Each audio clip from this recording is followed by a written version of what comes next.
मैंने 2018 में अविश्वास के प्रस्ताव के समय भी 2018 में अविश्वास के प्रस्ताव के बाद मैंने देखा कि मेरी आवाज, मेरा गला घोंटने का भरपूर प्रयास किया गया।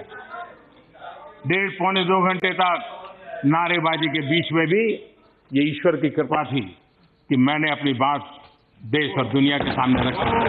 और उस समय मैंने आपको एक शुभकामनाएं दी थी।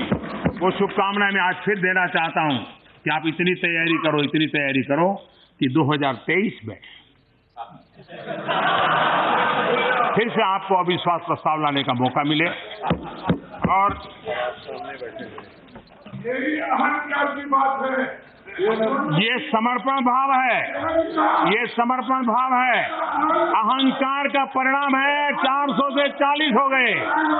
अहंकार का परिणाम है 400 से 40 हो गए।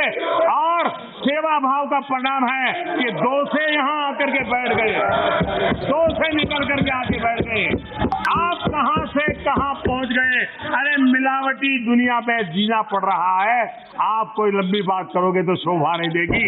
और इसलिए आने वाले दिनों में जो लोग कहते हैं कि देश आगे बढ़ा आगे बता रहे थे, मैं जरा कहता हूं, खड़गे जी सीनियर व्यक्ति हैं, जरा उनके अभ्यास के लिए अगर हो सके तो 47 में जो देश आजाद हुए, उन्होंने 2014 तक क्या प्रगति की और 47 में आजाद हुए हिंदुस्तान ने क्या प्रगति की, ये लेखा जोखा लोगे तो पता चलेगा कि हर डगर डगर पर आपकी विफलताएं नजर आएगी। तो मैंने 2018 में अविश्वास के प्रस्ताव के समय भी 2018 में अविश्वास के प्रस्ताव के बाद मैंने देखा कि मेरी आवाज, मेरा गला घोंटने का भरपूर प्रयास किया गया।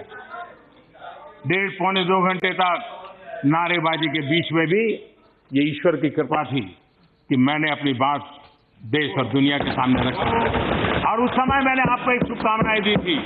वो शुभकामनाएं मैं आज फिर देना चाहता हूं कि आप इतनी तैयारी करो कि 2023 में फिर से आपको अविश्वास प्रस्ताव लाने का मौका मिले। और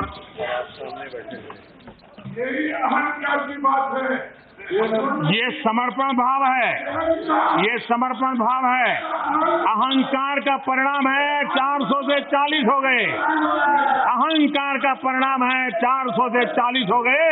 और सेवा भाव का परिणाम है कि 2 से यहां आकर के बैठ गए, 2 से निकल करके आके बैठ गए। आप कहां से कहां पहुंच गए। अरे मिलावटी दुनिया पे जीना पड़ रहा है। आप कोई लंबी बात करोगे तो शोभा नहीं देगी। और इसलिए आने वाले दिनों में जो लोग कहते हैं कि देश आगे बढ़ा आगे बता रहे थे, मैं जरा कहता हूं, खड़गे जी सीनियर व्यक्ति हैं, जरा उनके अभ्यास के लिए अगर हो सके तो 47 में जो देश आजाद हुए, उन्होंने 2014 तक क्या प्रगति की और 47 में आजाद हुए हिंदुस्तान ने क्या प्रगति की, ये लेखा जोखा लोगे तो पता चलेगा कि हर डगर डगर पर आपकी विफलताएं नजर आएगी।